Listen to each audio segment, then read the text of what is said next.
আইয়ুব নবীকে আল্লাহ কত পরীক্ষার মধ্যে ফালাইল। এত টাকার মালিক আইয়ুব নবীকে আল্লাহ বানাইছে, আবার এত নিঃস্ব বানাইয়া দিল। আইয়ুব নবীর টাকা পয়সার মালিক সব শেষ হয়ে গেল। এমন আল্লাহ রোগ দান করলো যে রোগের কারণে বিবিরাও আলাদা হয়ে গেল।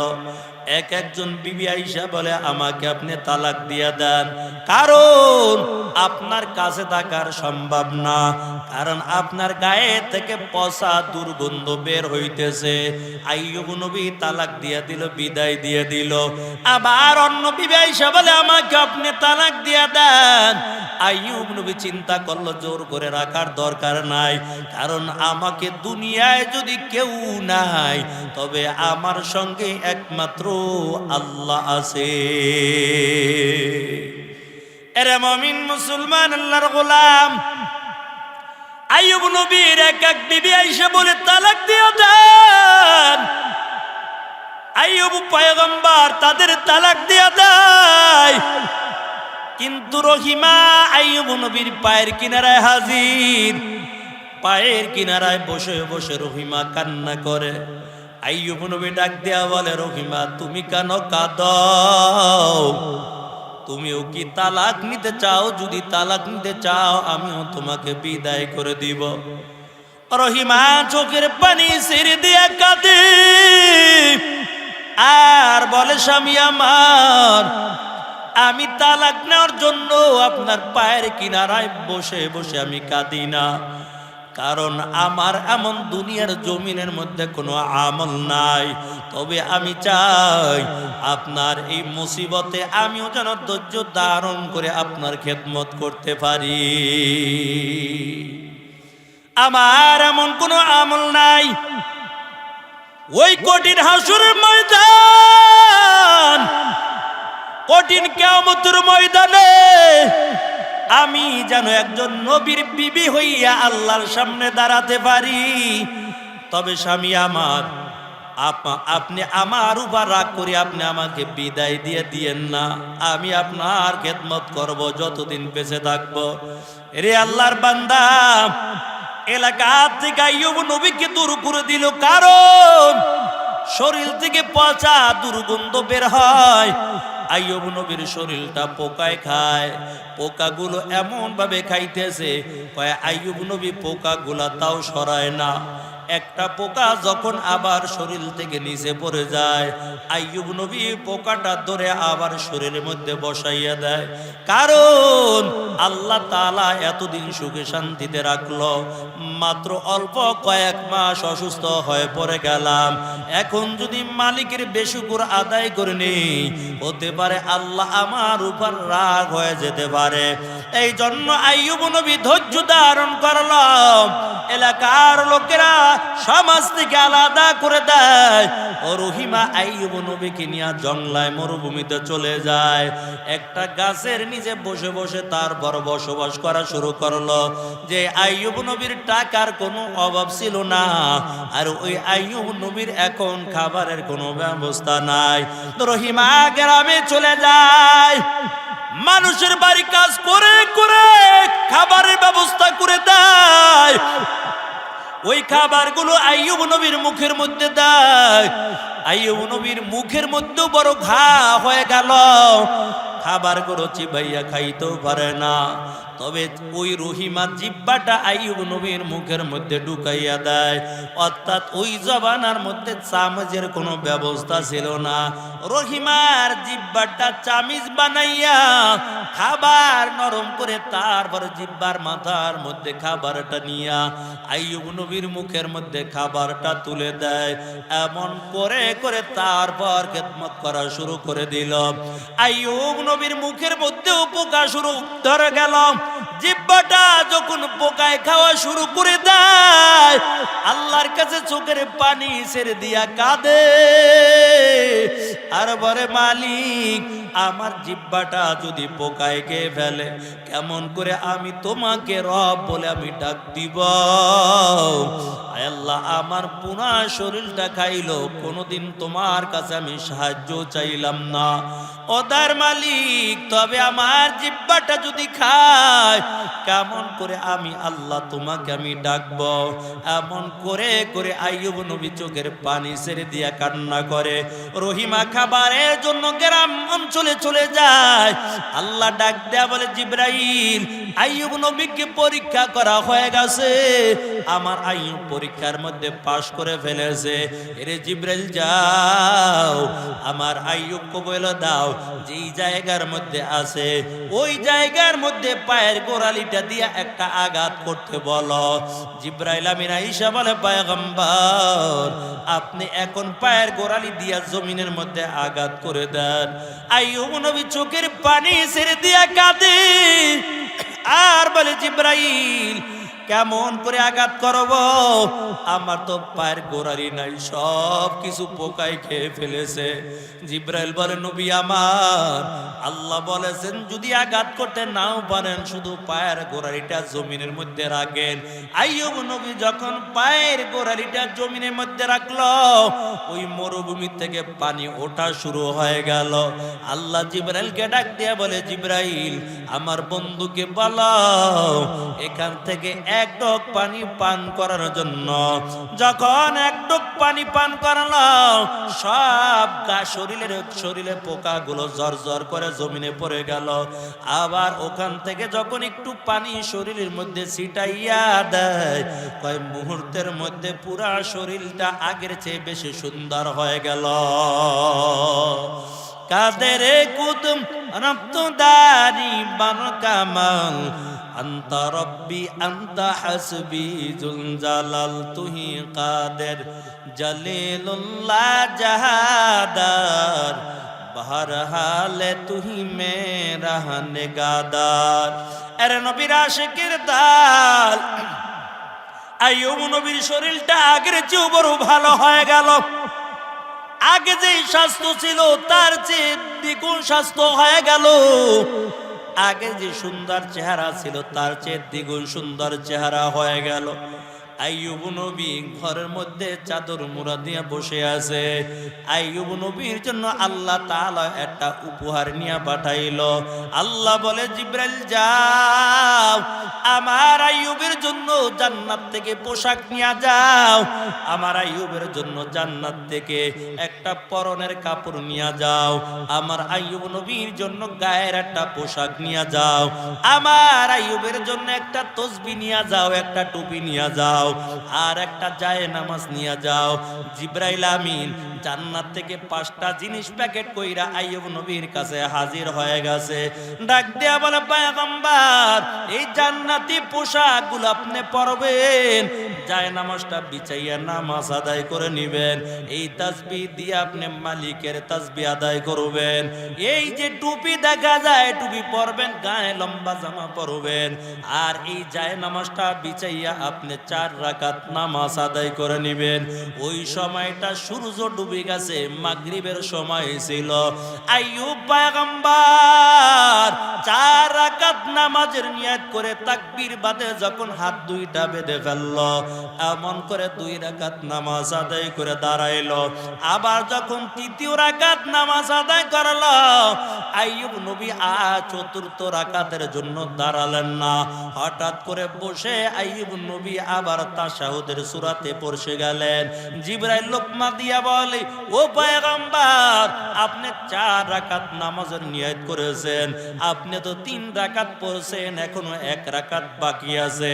কিন্তু আইয়ুব নবী জিবরাইলের লোকমাটাও মানলেন না। আল্লাহ বলে, জিবরাইল, তুমি কেন লোকমা দিয়েছো বলো, কারণ তুমি তো মুসল্লি না, আমার আইয়ুব নামাজ আদায় করতেছে। জিবরাইল বলে, আল্লাহ, তবে লোকমা দেওয়ার মতন তো আর কোনো মুসল্লি নাই, আমি যদি লোকমা না দেই তবে আইয়ুব নবীকে কে বুলটা ধরাইয়া দিবে, কে লোকমা দিবে? আল্লাহ বলে, রে জিবরাইল, আইয়ুব নবীকে লোকমা দেওয়া লাগবে না, 4 রাকাত নামাজ আদায় করাও লাগবে না। আমার আইয়ুব 3 রাকাত নামাজ আদায় করে সালাম ফিরাইল। কিয়ামত পর্যন্ত যত মানুষ দুনিয়ার জমিনের মধ্যে আসবে, সব মানুষের জন্য মাগরিবের 3 রাকাত নামাজ আমি ফরজ করে দিলাম। কয় আইয়ুব যেহেতু 3 রাকাতে পয়রা ফলাইছে, এই 3 রাকাতে আমি ফরজ করে দিলাম। ওখান থেকে মাগরিবের 3 রাকাত ফরজ নামাজ আসছে। এরে আল্লাহর বান্দা, আইয়ুব নবীকে আল্লাহ পরীক্ষার মধ্যে ফালাইলো,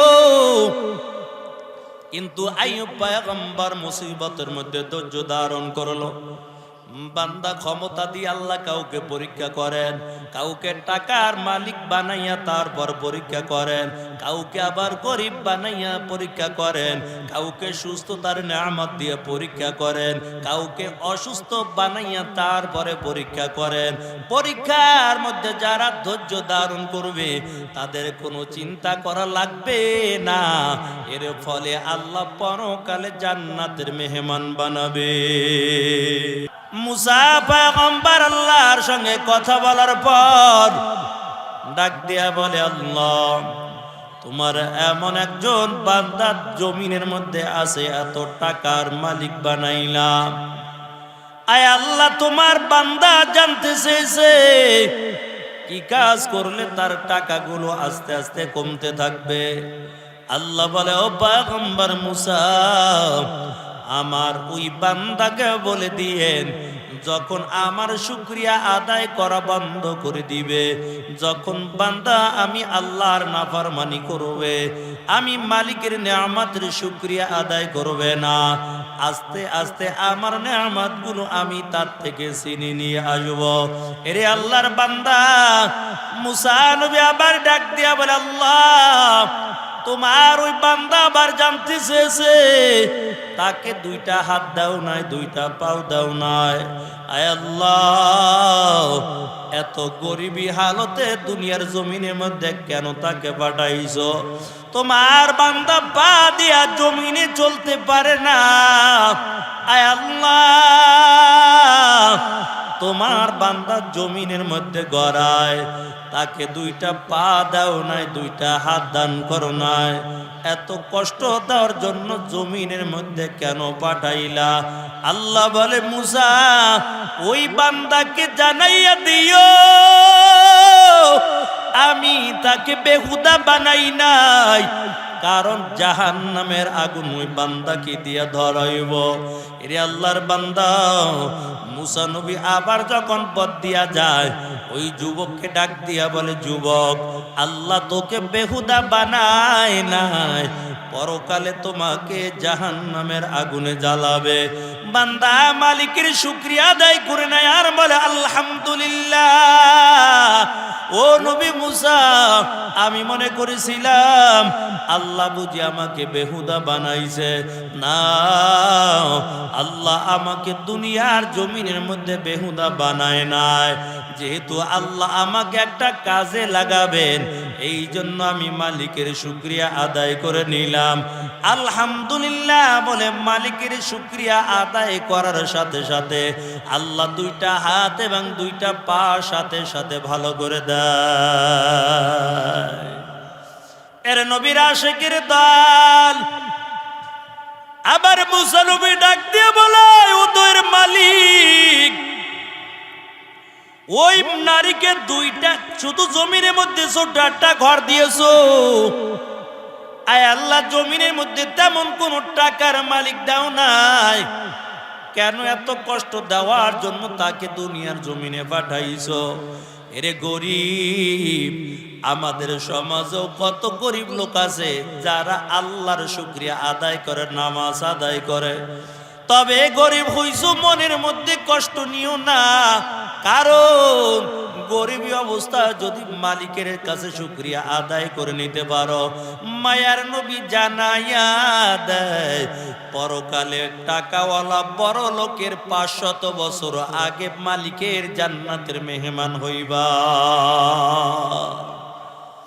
গরিব বানাইছে, দিলের মধ্যে কষ্ট নিবা না, কারণ আল্লাহ টাকা দিয়ে পরীক্ষা করেন, আবার আল্লাহ কাউকে গরিব বানাইয়া পরীক্ষা করেন, কাউকে আল্লাহ ক্ষমতার মালিক বানাইয়া তারপর পরীক্ষা করে। এরে আল্লাহর বান্দা, আবার যারা টাকার মালিক হয়েছো, টাকা পাইয়া অহংকারী করবা না, তাকাব্বুরি করবা না। টাকার মালিক বানাইল আমার আল্লাহ। ক্ষমতার মালিক হয়ে গেছো, ক্ষমতা পাইয়া অহংকারী ভাব নিয়ে চলবা না, কারণ ক্ষমতা তো আমার আল্লাহ দান করেছে। দুনিয়ার জমিনে আল্লাহ কাউকে অসুস্থতার নেয়ামত দিয়া রাখে। তুমি অসুস্থ হয়েছো, মালিকের শুকরিয়া আদায় করে নাও, কারণ অসুস্থ অবস্থায় বান্দা যতদিন পর্যন্ত থাকবে আল্লাহ তাআলা বান্দার জীবনের গুনাহগুলো আস্তে আস্তে মাফ করে দিতে থাকবে। বান্দা দুনিয়ার জমিনের মধ্যে কষ্ট করবে, আল্লাহ তাআলা পরকালে বান্দাকে জান্নাতের মেহমান বানাইয়া দিবে। সুলাইমান নবী ডাক দিয়া 4 গুণওয়ালা মেয়ে বিবাহ করব। ওই রাজ্যের মধ্যে সুলাইমান পয়গম্বর ঘোষণা দিয়া দেয়, তবে 2 গুণওয়ালা মেয়ে পায়, 3 গুণওয়ালা মেয়ে পায়, 4 গুণওয়ালা মেয়ে পায় না। আর সুলাইমান পয়গম্বরও বিবাহ করতে পারে না। এরে আল্লাহর বান্দা, ওই রাজ্যের মধ্যে একদল বান্দা ছিল, ওই জেলে ছিল, নদীর মধ্যে মাছ ধরে ধরে জীবনটা চালাইতো। এই জেলের কানের মধ্যেও সংবাদ চলে যায়। জেলে চিন্তা করলো সুলাইমান পয়গম্বর 4 গুণওয়ালা মেয়ে বিবাহ করতে চায়, তবে আমাকে আল্লাহ যে সুন্দরী রূপসী একটা মেয়ে দান করেছে, আমার মনে হয় আমার মেয়েটার মধ্যেও আল্লাহ 4টা গুণ দান করে দিয়েছে। আমি সুলাইমানের কাছে বিয়ের প্রস্তাবটা পাঠাইব। এমন খেয়াল নিয়া বাড়ি চলে যায়। বিবির সঙ্গে একটা পরামর্শ করলাম, এরে বিবি শুনাম, এই রাজ্যের বাদশা সুলাইমান পয়গম্বর 4 গুণওয়ালা মেয়ে বিবাহ করতে চায়, তবে আমাকে আল্লাহ সুন্দরী রূপসী একটা মেয়ে যে দান করেছে, আমার মনে হয় আমার মেয়েটার মধ্যে আল্লাহ 4টা গুণ দান করেছে। এরে বিবি, আমার মেয়েটা যদি সুলাইমানের কাছে বিবাহ দিতে পারি, আর নদীর মধ্যে মাছ ধরা লাগবে না, কারণ সুলাইমান তো তামাম দুনিয়ার একজন বাদশা। বিবি ডাক দিয়া কয়, স্বামী আমার, সুলাইমান তো তামাম দুনিয়ার একজন বাদশা, আরো আল্লাহ নবুয়তি দান করেছে। আমরা তো বড় গরিব, নদীর মধ্যে মাছ ধরে ধরে তারপরে জীবনটা চালাই। ও স্বামী আমার, না না, গরিব দেইখা সুলাইমান পয়গম্বর কোনোদিন মেনে নেবে না। সুলাইমানের কাছে বিয়ার প্রস্তাব নেওয়ার দরকার নাই, আমরা গরিব আছি, ভালোই আছি।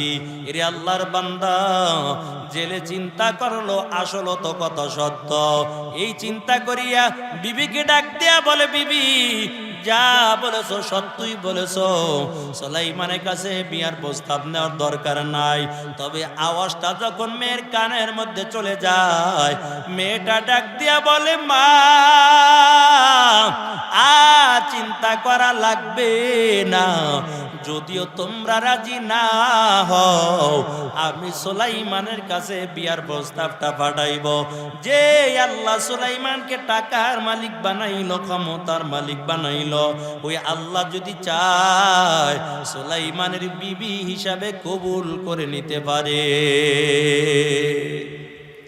মেয়েটা একটা চিঠি লিখে সুলাইমানের কাছে পাঠায়, আর লিখে দেয়, ও পয়গম্বর, আপনি 4 গুণওয়ালা মেয়ে বিবাহ করতে চেয়েছেন, তবে আমার মধ্যেও 4টা গুণ আছে। তবে আমার বাবাই বড় গরিব, নদীর মধ্যে মাছ ধরে ধরে তারপর জীবনটা চালায়। সুলাইমান পয়গম্বর চিঠিটা পাওয়ার পর সব মন্ত্রীদেরকে ডাকলো, আসো, 4 গুণওয়ালা মেয়ে পাইলাম, দেখো মেয়েটার বাড়ি কই, মেয়েটার ঘর কই, কোন এলাকার মধ্যে বসবাস করে দেখো, আমি 4 গুণওয়ালা মেয়ে আমি বিবাহ করতে চাই। হঠাৎ করে একজন মন্ত্রী দাঁড়াইয়া বলে, ও বাদশা মহারাজ, কেমন করে মেয়েটাকে বিবাহ করবেন বলেন, কারণ এই মেয়েটা তো একটা গরিবের সন্তান, তার বাবা নদীর মধ্যে মাছ ধরে ধরে তারপর জীবনটা চালায়। কেমন করে আপনি একটা গরিবের মেয়েকে আপনি বিবাহ করবেন? এটা কোনোদিন হতে পারে না। এই মেয়েকে আপনি বিবাহ করতে পারবেন না। একটা জেলের মেয়েকে যদি আপনি বিবাহ করেন, এলাকার লোকেরা বলবে সুলাইমান একটা জেলের মেয়েকে বিবাহ করছে। সুলাইমান পয়গম্বর চিন্তা করলো, আসলে তো কথা সত্য। এই চিন্তা করার পর চিঠিটা ছিঁড়ে টুকরা টুকরা করে জমিনে ফেলে দেয়। রে আল্লাহর বান্দা, চিঠি ছিঁড়ে যখন টুকরা টুকরা করে জমিনে ফালাইলো, আর সংবাদটা যখন মেয়ের কানের মধ্যে চলে গেল, মেয়েটা 2 রাকাত নামাজ আদায় করিয়া আল্লাহর কাছে হাত দুইটা বাড়াইয়া কাঁদে আর বলে, মালিক, ওই সুলাইমানকে টাকার মালিক বানাইছো। আয় আল্লাহ, আমি গরিবের সন্তান দেখিয়া সুলাইমান আমাকে বিবাহ করার জন্য রাজি হয় নাই। আয় আল্লাহ, তবে তোমার কাছে দোয়া করলাম, ওই সুলাইমানকে গরিব বানাইয়া আমাকে টাকার মালিক বানাইয়া সুলাইমানের বিবি হিসাবে আমাকে কবুল করে না। আল্লাহ দোয়াটা কবুল কইরা ফেলাইছে। এর নবীর উম্মতের দল, সুলাইমান নবীর উপর আল্লাহর পরীক্ষা শুরু হয়ে গেল। কয় কেমন পরীক্ষা? কয় এক এক নবীকে আল্লাহ এক এক ধরনের মুআজিজা দিয়েছিল। সুলাইমান নবীকে আল্লাহ মুআজিজা দিয়েছিল হাতের মধ্যে একটা আংটি, বা সুলাইমান দাদে মুলকো সরওয়ারি শুধু মতে একাতে মশদা ওয়াফরি। আংটিটা দেওয়ার কারণে দেওপরিগুলো সব সুলাইমান নবীর কথা শুনতো। আর আমাদের নবীকে আল্লাহ একটার 2টা মুআজিজা দান করে নাই। আখিরি পয়গম্বর মুহাম্মদুর রাসূলুল্লাহ সাল্লাল্লাহু আলাইহি ওয়াসাল্লামকে আল্লাহ তাআলা কমপক্ষে 1000 মুআজিজা দান করেছে। ইমামুল আউয়ালিন আল আখিরিন বাহরে সাদকা রাহমাতাল লিল আলামিন সাইয়্যিদুল কাওনাইন খাতামুল মুরসালিন আখিরা মুদবুদে ফখরুল আউয়ালিন। এর নবীর উম্মতের দল মন্ত্রী দাঁড়াইয়া বলে, ও বাদশা মহারাজ, এই মেয়েকে বিবাহ করতে পারবেন না, কারণ এটা তো একটা জেলের মেয়ে। সুলাইমান নবীও চিন্তা করলো, আসলে তো কথা সত্য। এই চিন্তা করে বিয়ার প্রস্তাবের চিঠিটা টুকরা টুকরা করে ফেলে দেয়। কিন্তু মেয়েটা যখন আল্লাহর কাছে দোয়া করল, আল্লাহ তাআলা মেয়েটার দোয়া কবুল করলো। সুলাইমান নবীর উপর আল্লাহর পরীক্ষা শুরু হয়ে গেল। ভাই কেমন পরীক্ষা শুরু হয় জানো? ভাই ওই যে হাতের মধ্যে একটা আংটি, আল্লাহ আংটির মধ্যে কিছু বিশেষ বিশেষ কিছু শর্ত লাগাইয়া দিল। তার মধ্যে একটা শর্ত, ও পয়গম্বর, এই আংটি নিয়ে আপনি ওয়াশরুমে যেতে পারবেন না। এমন করে করে শর্ত লাগাইয়া দেয়। সুলাইমান পয়গম্বর বড় মুসিবতের মধ্যে পড়ে যায়। আরে এখন কি করব? আংটি কার কাছে দিব? তবে বিশ্বাসস্ত একজন খাদেম রেখে দিল। যদিও কোথাও যাইতো, আংটিটা খাদেমের কাছে দিয়া যাইতো, আবার আইসা আংটি চাইতো তো আংটি দিয়া দিত। ওই রাজ্যের মধ্যে চালাক শয়তান একটা জিন চিন্তা করলো, কেমন করে সুলাইমান পয়গম্বরের আংটি চুরি করা যায়। কারণ আংটি যদি চুরি করা যায়, সুলাইমান নবীর আর কোনো ক্ষমতা থাকবে না, সব ক্ষমতার মালিক আমি হয়ে যাব। এমন চিন্তা করে একটা কৌশল কাটাইলাম। ওই সুলাইমান পয়গম্বর যখন আংটি খাদেমের কাছে দিয়ে যাবে, আমি সুলাইমানের আকৃতি ধইরা ওই খাদেমের কাছ থেকে আংটিটা চুরি করব। সুলাইমান নবী যখন খাদেমের কাছে যখন আংটি দিয়ে গেল, ওই চালাক শয়তান জিনটা পুরা সুলাইমানের আকৃতি ধরার পর খাদেমের কাছে আইসা বলে, খাদেম আমার আংটিটা দাও। আংটি চাইছে, সুলাইমান মনে কইরা আংটি হাতের মধ্যে দিয়া দিছে। আংটিটা হাতের মধ্যে নেওয়ার পর এমন সময় ডাক দিয়া বলে খাদেম আর তুমি আমার সঙ্গে আর থাকা লাগবে না, তোমার পদে তুমি চলে যাও, আমি আংটি নিয়ে সিংহাসনে চলে গেলাম। তবে একটা সংবাদ জানাইয়া দে, এই রাজ্যের মধ্যে একজন নকল সুলাইমান বের হয়ে গেছে, ওরে যেই জায়গার মধ্যে পাইবা ওই জায়গায় ভালো করে সাইজ করবা, না হলে তো সমাজের মধ্যে বেজাল লাইগা যাবে। এই কথা বলে আংটি নিয়ে সিংহাসনের মধ্যে বসে যায়। আবার সিংহাসনের মধ্যে বসার পর রাজ্যের মধ্যে ঘোষণা দিয়া দেয়, এই রাজ্যের মধ্যে একজন নকল সুলাইমান আছে, ওই নকল সুলাইমানকে যেই জায়গায় পাইবা ওই জায়গায় সাইজ করবা, না হলে তো সমাজে বেজাল লাইগা যাবে। এরে আল্লাহর বান্দা, ওদিক থেকে সুলাইমান পয়গম্বর আয়েশা খাদেম রে কয়, রে খাদেম আমার আংটি দাও। খাদেম কয় কি এর আংটি দিব? সুলাইমান আংটি দাও। সুলাইমান নিয়ে গেছে, তুমি আবার কে?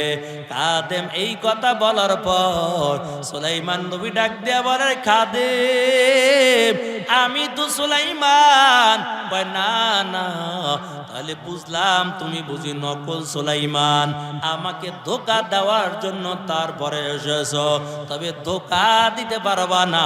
সুলাইমানের আংটি নিয়ে সুলাইমান সিংহাসনে বসে গেছে। এরে আল্লাহর বান্দা, ওদিক থেকে সুলাইমান নবী ডাক দিয়া বলে, হায় রে বড় সর্বনাশ বুঝি হয়ে গেল। তাড়াতাড়ি দৌড়াইয়া আবার সিংহাসনের দিকে চলে যায়। যখন সিংহাসনের দিকে যায়, নজর করে দেখতে পায় কয় চালাক শয়তান একটা জিন আংটি হাতের মধ্যে নিয়ে তারপর রাজত্ব চালায়। সুলাইমান পয়গম্বরকে ওই চালাক শয়তান জিনটা দেখার পর ডাক দেয়া বলে, ওই দেখো নকল সুলাইমান আইছে, পরে মাইরা দইরা হাতে পায়ে বেঁধে দূরে ফালাইয়া দাও, না হলে তো সমাজে বেজাল লেগে যাবে। এখন আংটি জিনের শয়তানের হাতে, সব লোকেরা এখন তার কথাই শুনে। সুলাইমান নবীকে হাতে পায়ে বাঁধার পর শত শত মাইল দূরে ফেলে দেয়। ওই জেলে মাছ ধরে আবার যখন বাড়ি রওনা হয়, নজর করে দেখতে পায় এত সুন্দর ফুটফুটে চেহারার অধিকারী একটা যুবক রাস্তার কিনারায় পড়ে আছে। জেলে ডাক দিয়ে বলে, রে যুবক, কোথায় তোমার বাড়ি, কোথায় তোমার ঘর, এমন অবস্থাটা কেন? সুলাইমান নবী চিন্তা করলো, রাজ্যের সবাই জানে এখন আমি নকল সুলাইমান, নামের পরিচয় দেওয়া যাবে না, তবে নামটা গোপন রাখার পর ডাক দেয়া বলে, যুবক, তবে আমি বড় অসুস্থ, যদি তোমার মনে চায় একটু বাড়িতে নিয়ে আমাকে একটু সেবা যত্ন করে দাও। জেলে আস্তে করে সুলাইমান নবীকে বাড়িতে নিয়ে গেল। সেবা যত্ন করার পর সুলাইমান পয়গম্বর সুস্থ হয়ে গেল। একদিন জেলে ডাক দিয়া বলে, এরে যুবক, তবে আমি তো বড় গরিব, নদীর মধ্যে মাছ ধরে ধরে জীবনটা চালাই, তবে তুমি যদি চাও আমার সঙ্গে নদীর মধ্যে মাছ ধরতে যেতে পারো। সুলাইমান নবী চিন্তা করলো, যাওয়ার তো আর কোনো জায়গা নাই, তবে মাছ ধরার জন্য রাজি হয়ে গেল। সুলাইমান নবী যখন জেলের সঙ্গে মাছ ধরার জন্য নদীর মধ্যে চলে যায়, আল্লাহর কি কুদরত, অন্য দিনের তুলনায় ওদিন ডবল মাছ পেয়ে যায়। ওদিক থেকে মেয়েটাও তো আল্লাহর কাছে দোয়া করে আর বলে, মালিক ওই সুলাইমানকে গরিব বানাইয়া দাও আর আমাকে টাকার মালিক বানাইয়া সুলাইমানের বিবি হিসেবে কবুল করে নাও। আল্লাহ তাআলা তো মেয়েটার দোয়া কবুল কইরা ফলাইছে। এরে আল্লাহর বান্দা, এমন করে করে সুলাইমান পয়গম্বর জেলের সঙ্গে মাছ ধরে ধরে জীবনটা চালায়। কয় মাস চলে যায়, দিন চলে যায়, সপ্তাহ চলে গেল, মাস চলে গেল, এমন করে করে মাছ ধরে ধরে জীবনটা চালায়। একটা বছর হয়ে গেল। গেল। একদিন জেলে ডাক দেয়া বলে, যুবক তবে তুমি একটা বছর আমার বাড়িতে থাকো, তবে শোনাও আমার দিলের মধ্যে বড় একটা তামান্না, আমার সুন্দরী রূপসী একটা মেয়ে আছে, তুমি যদি রাজি হও আমার মেয়েটা আমি তোমার সঙ্গে বিবাহ দিতে চাই। সুলাইমান নবী চিন্তা করলো যাওয়ার তো আর কোনো জায়গা নাই, বিবাহ করার জন্য রাজি হয়ে গেল। ও নবীর আশিকের তাল, তবে জেলেও রাজি ছেলেও রাজি। জেলে বাড়িতে যাইয়া বিবির সঙ্গে পরামর্শ করলো, এরে বিবি শুনো, তোমার সঙ্গে আমি তোমার একটা মতামত জানতে চাই। বিবি ডাক দিয়া বলে, কি বলবা বলো। জেলে ডাক দিয়া বলে, রে বিবি আমার বাড়িতে যে একটা বছর যুবকটা কাজ করে, বলো এই যুবকের ব্যাপারে তোমার কেমন ধারণা হতে পারে। বিবি ডাক দিয়া বলো, স্বামী আমার এত ভালো মানুষ আমার জীবনে আর আমি কোনোদিন দেখি নাই। জেলে ডাক দিয়া বলে, এরে বিবি শুনো, তুমিও বললা ভালো, আমিও তো দেখলাম ভালো, তবে তুমি যদি রাজি হও আমার সুন্দরী রূপসী মেয়েটা এই যুবকের সঙ্গে বিবাহ দিতে চাই। আমার সময় জেলের বিবি ডাক দিয়ে কয়, স্বামী না না,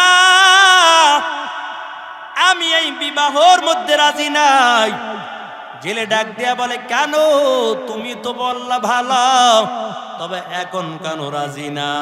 বিবি কয়, আমি তো টাকাওয়ালা দেইকা বিবাহ দিব, গরিবের সঙ্গে না। এই ছেলে তো গরিব মানুষ, আমার বাড়ি কাজ করে করে জীবনটা চালায়। দুনিয়ার জমিনের মধ্যে নারীদের মধ্যে দুইটা জিনিসের লোভ বেশি, একটা হলো টাকার লোভ আর একটা হলো স্বর্ণের লোভ। এই জন্য আমাদের সমাজেও মাঝে মাঝে কিন্তু দেখা যায় কয় একটা দুইটা বাচ্চা কাচ্চা রাইখা টাকাওয়ালা দেইখা আর একজন যুবকের লগে হিজরত কইরা চইলা যায়। কয় কি রে, কেন হিজরত করছো বলো। আরে আমি তো টাকাওয়ালা দেখছি, সন্তানের দিকে তাকাইয়া থাকলে হবে না। রে আল্লাহর বান্দা, জেলে চিন্তা করলো বিবিকে এমন করে রাজি করানো যাবে না, তবে আস্তে আস্তে করে বিবিকেও রাজি করলো। এখন ছেলেও রাজি, জেলেও রাজি, দরকার শুধু একজন কাজীর। সকাল বেলা কাজী আইনা বিবাহ হয়ে গেল। ওদিক থেকে জেলের ঘরের মধ্যে কোনো খাবার নাই। সকাল বেলা মেয়েটা বিবাহ দিয়া দেয়। তবে সুলাইমান পয়গম্বরের শক্তিশালী জিনদের মধ্যে একজন খাদেম জিন ছিল। এই জিনটাকে মাঝে মাঝে সুলাইমান পয়গম্বর ডাকতো। একটা বছর হয়ে গেছে সুলাইমান পয়গম্বর তাকে ডাকে না। ওই চালাক জিনটা, শক্তিশালী জিনটা চিন্তা করলো কি ব্যাপার, সুলাইমান পয়গম্বর একটা বছর হয়ে গেল আমাকে ডাকে না, না জানি আমার উপর সুলাইমান নবী রাগ করেছে। তবে আজকে আমি সুলাইমানের রাজ দরবারে যাব, সুলাইমানের সঙ্গে আমি দেখা করব। ওই শক্তিশালী খাদেম জিনটা যখন রাজ দরবারে হাজির হয়ে গেল, নজর করে দেখতে পায় কয় এ তো আসল সুলাইমান ক্ষমতায় নাই, এ তো নকল সুলাইমান বসে বসে তারপর রাজত্ব চালায়। কয় জিনে দেইকা জিন চিনা ফালাইছে, কয় সোরে সোর চিনে, ডাকাইতে ডাকাই চিনে, ভালো মানুষ চিনে, আল্লাহওয়ালারা আল্লাহওয়ালা চিনে। কথা বলেন ঠিক কিনা? আউলিয়ারা কারে উকবা ইখতিয়ার, জাহেলারা কারে দুনিয়া ইখতিয়ার। মাইলে মোমেন সোয়ে মোমেন মিশাওয়াত, মাইলে কাফের সোয়ে কাফের মিশাওয়াত। এক জামানা সোহবতে বা আউলিয়া, বেহতার আজ 100 সালে তাআত বেরিয়া। সুলাইমান পয়গম্বরের খাদেম জিনটা যখন হাজির হয়ে গেল, নজর করে দেখতে পায় এ তো আসল সুলাইমান ক্ষমতার মধ্যে নাই। ওই চালাক শয়তান জিন বসে বসে রাজত্ব চালায়। সুলাইমান নবীর খাদেম জিনটা ডাক দিয়া কয়, তুমি কেন রাজ সিংহাসনে বসা, আমাদের সুলাইমান কই? এই চালাক জিনটা কয়, খাইছে আজকে তো বসের কাছে ধরা খাইয়ে গেছে, আর যদি ধরতে পারে তাহলে তো আর মুক্তি নাই, আর ক্ষমতায় রাজত্ব চালানোর দরকার নাই, আগে নিজের জীবনটা বাঁচাইয়া লই। এই চিন্তা করে সিংহাসন ছাইরা দিছে দৌড়, কয় আগে নিজে বাঁচবো।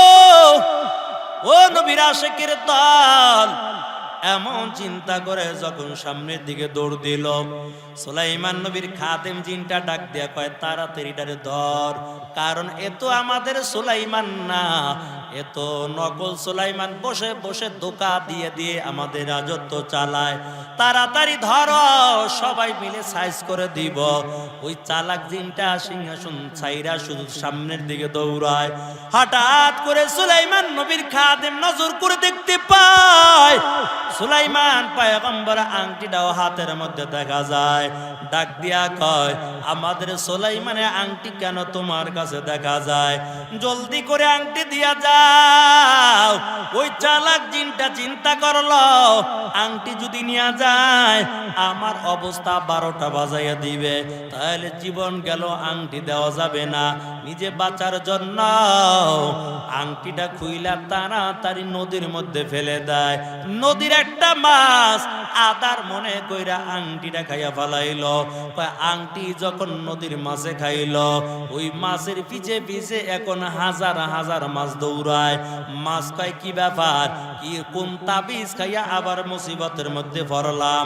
এতদিন তো একলা ছিলাম, ভালোই ছিলাম, এখন যেই জায়গার মধ্যে যাই ওই জায়গায় হাজার হাজার মাছ দাঁড়িয়ে যায়। এরে আল্লাহর বান্দা, আংটি ছিল সুলাইমান নবীর হাতে, ক্ষমতাও ছিল সুলাইমান পয়গম্বরের, আংটি গেছে জিনের শয়তানের হাতে, ক্ষমতাও চলতেছে জিনের শয়তানের। আংটি গেছে মাছের পেটে, ক্ষমতাও চলতেছে মাছের। মাছটা পাগলের মতো হইয়া শুধু নদীর মধ্যে দৌড়ায়। ওদিক থেকে জামাই শ্বশুর দুইজনে মিলিয়া চিন্তা করলো, চলো অন্য দিনের মতো আজকে নদীর মধ্যে মাছ ধরার জন্য চলে যাব। তবে নদীর মধ্যে মাছ ধরার জন্য চলে যায়, বিসমিল্লাহ বলে যখন নদীতে জালটা ফালায়, আল্লাহর কি কুদরত, ওই মাছটা ঘুরতে ঘুরতে জামাই শ্বশুরের জালের মধ্যে ঢুকে যায়।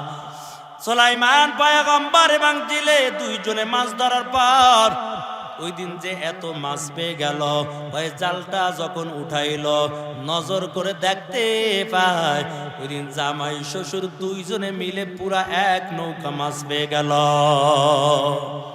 বড় মাছটা আলাদা কইরা রাখলো, বাকি মাছগুলো বিক্রয় করার পর দুইজনে বাড়ি চলে আসলো। জেলে ডাক দিয়া বলে, রে সন্তান, এই মাছটা তুমি কাটবা, তুমি নিজে বাজি করবা, তোমার হাত দিয়া তোমার নতুন স্বামীকে খেতে দিবা, আর বাসর ঘরটা সাজানোর জন্য দামি দামি মালামাল আনলাম। মাছটা যখন মেয়ের হাতের মধ্যে দিল, বিসমিল্লাহ বলে যখন মেয়েটা মাছটা কাটলো, আল্লাহর কি কুদরত, ওই সুলাইমান পয়গম্বরের আংটিটা ওই মাছের পেটের মধ্যে পেয়ে গেল। আংটি পাওয়ার পর এত সুন্দর, আংটির খবর মাকেও জানায় না, আংটির খবর বাবাকেও জানায় না। আংটিটা সুন্দর করে ধুয়ে মুছে রেখে দিল, কারণ আজকে আমার বাসর রাত, আমার স্বামীকে কি হাদিয়া দিয়ে দিব, বাসর ঘরে আংটিটা আমার স্বামীকে আমি হাদিয়া দিয়ে দিব।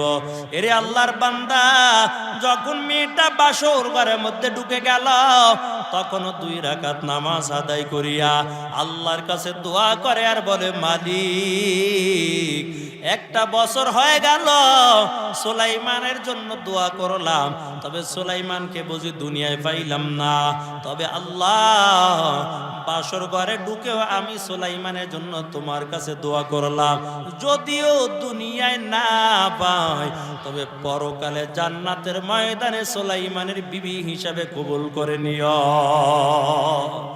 এরে আল্লাহর বান্দা, ওদিক থেকে সুলাইমান পয়গম্বর বাসর ঘরে ঢুকে যায়।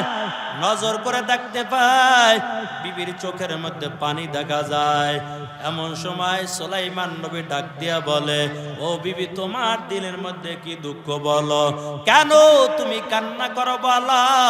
কিন্তু মেয়েটা এখনো কিছু বলে না। এমন সময় বারবার সুলাইমান পয়গম্বর বলে, এরে বিবি বলো, দুনিয়ায় তোমার কোনো চাওয়া পাওয়া ছিল কিনা বলো। মেয়েটা ডাক দিয়া বলে, স্বামী আমার, অবশ্যই একটা লোককে আমি ভালোবাসতাম।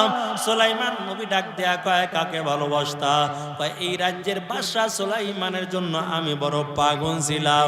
সুলাইমান পয়গম্বর বড় অবাক হয়ে গেল, কারণ এখনো তো নামের পরিচয় দেয় না যে আমার নামটাই তো সুলাইমান, কারণ নামটা এখনো গোপন রাইখা দিছে। এখন বাসর ঘরের মধ্যে যদি বলে আমি তো সেই সুলাইমান, পিঠা বাসর ঘরে শুরু হয়ে যাইব, কইবে তুমি নকল সুলাইমান, আমারে ধোঁকা দেওয়ার জন্য আসছো। এখনো নামের পরিচয় দেয় না, নামটা গোপন রাখলো। বাসর ঘরে মধুর মধুর আলাপ হয়ে গেল। এই লম্বা ইতিহাস ঘটনা বলতে পারবো না, তবে আর মাত্র 2 মিনিট। আর বাতি বন্ধ করা লাগবে না, তবে তার আগে আপনার ডান হাতটা একটু আমার হাতের মধ্যে দেন। যখন সুলাইমান নবীর ডান হাতটা হাতের মধ্যে দিয়া দিল, ওই মাছের পেটে পাওয়া আংটিটা বিসমিল্লাহ বলে সুলাইমান নবীর হাতের মধ্যে পরাইয়া দেয়। আংটির দিকে তাকাইয়া সুলাইমান পয়গম্বর কান্নার আওয়াজ, কয় কি ব্যাপার, আমার আংটি দিয়ে আবার আমারে হাদিয়া দেয়। এই আংটি তো আমার, এই আংটি এই জায়গায় কেমন করে আসলো?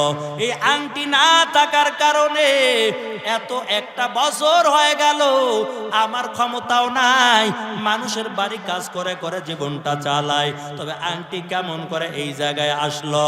তবে বিবিকে এখনো বলে না যে আংটি তো আমার। তবে সুলাইমান পয়গম্বরের বুঝতে আর বাকি নাই, এটা অন্য কিছু না, এটা হলো আল্লাহর পক্ষ হইতে পরীক্ষা। সুলাইমান নবী সিজদায় পড়ে কান্নার আওয়াজ, কান্না করতে করতে অজ্ঞান হয়ে গেল। বিবি যাইয়া ধাক্কা দেয়, লড়ে না। কি ব্যাপার? আমার স্বামীরে আংটি দিলাম হাদিয়া, আংটির দিকে তাকাইয়া কান্না করতে করতে অজ্ঞান হয়ে গেছে। এখন আমার ভয়, আবার তাড়াতাড়ি আংটিটা খুইলা ফেলাইছে। কয় না জানি আংটির মধ্যে কোনো জিনের আসর টসর আছে। আংটি খুইলা কোন ধাক্কা দেয়, দেখে লড়ে না, কারণ মেয়েটার দিলের মধ্যে বড় ভয় লেগে গেল। তাড়াতাড়ি দৌড়াইয়া মায়ের ঘরের কিনারে হাজির। মাকে ডাক দিয়া বলে, মা, ঘরের দরজাটা খুলাও। মা বলে, তোমার মেজাজ কেন গরম দেখা যায়? আজকে তো তোমার বাসর রাত, মেজাজটা কেন গরম? মেয়েটা ডাক দিয়া বলে, মা, আমার জীবনটা বুঝি শেষ হয়ে গেল, কারণ এমন একটা যুবকের সঙ্গে তুমি বিবাহ দিয়েছো, যেই যুবক বাসর ঘরে অজ্ঞান হইয়া বইরা রইছে। মায় কয়, আমার কোনো দোষ না, সব দোষ তোর বাপের, কারণ আমি বিয়ার মধ্যে রাজি ছিলাম না। তবে কি হইছে সত্যি করে বলো। মেয়েটা ডাক দিয়া বলে, মা, আমার বাবা যে মাছটা দিয়েছিল, এই মাছের পেটের মধ্যে আংটি পাইছিলাম, তোমাকেও জানাই নাই, বাবাকেও জানাই নাই, আংটিটা রেখে দিলাম। তবে বাসর ঘরে যখন আমার স্বামীকে হাদিয়া দিয়ে দিলাম, আমার স্বামী আংটির দিকে তাকাইয়া কান্না করতে করতে আমার স্বামী অজ্ঞান হইয়া বইরা রইছে। মাই কয়, দে আংটি আমার কাছে, দে, কি হইছে? আংটি দিয়া দিছে মায়ের কাছে। আংটি ছিল সুলাইমান নবীর হাতে, ক্ষমতাও ছিল সুলাইমান নবীর। আংটি গাছে জিনে শয়তানের হাতে, ক্ষমতাও জিনে শয়তানের। আংটি গাছে মাছের পেটে গুইরা ভাইরা, আবার সুলাইমান হাতের থেকে এখন আংটি শাশুড়ির কাছে জমা আছে। আর সুলাইমান পয়গম্বর বাসর ঘরে অজ্ঞান হয়ে বইরা রইছে। জ্ঞান ট্যান ফিরানোর দরকার নাই, যেহেতু আমার পর আরো বক্তা